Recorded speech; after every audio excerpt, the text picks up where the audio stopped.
ஓட்டுறதுக்காக வந்து மாற்றுத்திறனாளி ஓட்டுறதுக்காக வந்து வீல் கேட்டிருந்தேன். பண்ணித்தாரேன்னு சொன்னாங்க.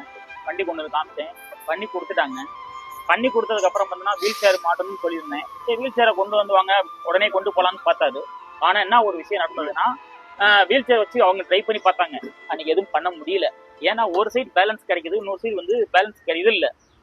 ஸோ அதனால் என்ன பண்ணிட்டாங்க, திருப்பி விட்டுட்டு போகிற மாதிரி ஆயிடுச்சு. ஆனால் ஃபஸ்ட் டைம் பண்ணாங்க, சூப்பராக பண்ணியிருக்காங்க. அதுவும் நம்ம வந்து வண்டியை ஃபுல்லாகவே பிரித்து ஃபுல்லாக அலங்கி பண்ணி பார்த்தா வந்து திருப்பி வந்து பார்த்தோன்னா எனக்கு வீல் சேர் பண்ணி கொடுத்துட்டாங்க. என்ன ஒன்று, ஒரு ஆள் ஹெல்ப் இல்லாமல் பண்ண முடியாது தான், ஒரு ஆள் ஹெல்ப் கூட பண்ணணும். ஆனால் சூப்பராக பண்ணியிருக்காங்க. நான் திருப்திகரமாக போகிறேன். நான் வந்து எதுவுமே போயிட்டு கஸ்டமர் வந்து அந்த கஸ்டமர் வந்து அந்த ஸ்டாண்டு வைக்க முடியுமான்னு கேட்டாரு. அவரும் குட்டி குட்டி மாடல் எல்லாம் காமிச்சாரு. அதை கொஞ்சம் ரெடி, அதுல இருந்து இப்போ மாடிஃபிகேஷன் பண்ணி வச்சிருக்கேன். ஏதோ இருந்தாலும் என்கிட்ட கேளுங்க, நல்லபடியா பண்ணி தரேன். நன்றி, வணக்கம். இன்னொன்னு சொல்ல மாட்டேன், பாருங்க வீல் சப்போர்ட் கூட வச்சு கொடுத்துருக்காங்க. எனக்கு இது கூட வந்து எனக்கு சப்போர்ட்